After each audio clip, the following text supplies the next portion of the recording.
As we get closer to the holiday season, one of the more unique gifts that family members are giving to each other are these genetics testing, ancestry testing packages. And they're becoming more and more common, more and more popular as the holiday season rolls along. And basically, what these tests are supposed to do are they're supposed to basically show family members, siblings, husbands, wives, where their families came from, their ancestry, who their family members were way back in the day, where their family predominantly is from.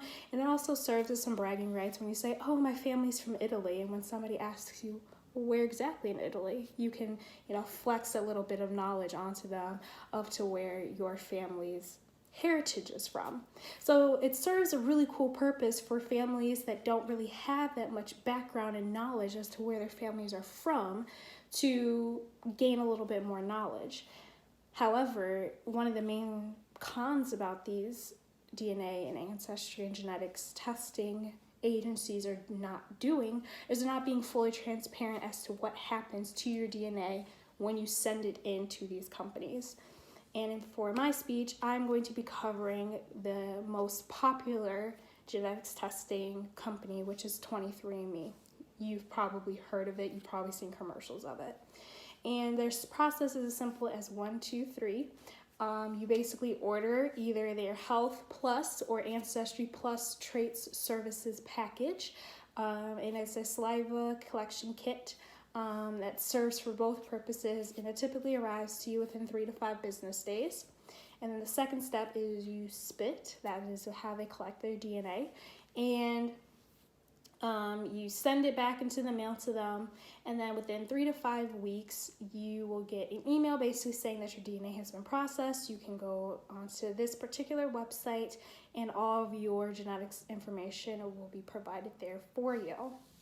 And this was taken from the 23andMe's official website, those instructions, and I'll also have a picture of what the DNA package looks like for you.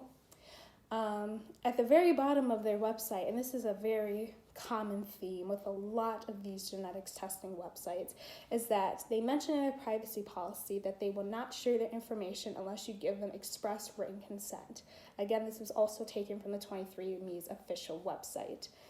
And it is quite a search. You are definitely playing a huge game of where's Waldo when you're trying to find where this privacy policy is, especially in their privacy policy contract. And you have to scroll all the way down to the very bottom of the page in order for you to find the actual privacy policy contract where it states this exact phrase that I just mentioned to you. And it also goes even more in depth as to what happens when you send in your DNA, one of them being that once you send in your DNA, it is up to their leisure that they can do any type of genetic testing that they want to. They can provide your DNA to third-party providers to also do their types of genetics testing based on what your ancestry, what your ethnic or racial, cultural background is. They can use they can use your DNA for that as well. And that if at any point, sure, you can go ahead and say, you know what, I don't want to be a part of your genetics testing anymore. But the one thing that a lot of people don't understand is that anything that they did prior to you saying that you wanted the genetics testing and their outside research to stop, they can still have the rights to your DNA for those prior researches that they did. They can still have access to your DNA, but they just will use it after that. But any sort of testing that they did prior to, they can use your DNA for it. And one of the main things that they've also been using DNA for, at least more recently, is for genetics testing when it comes to solving cold cases. One of the main things more recently in the Golden State Killer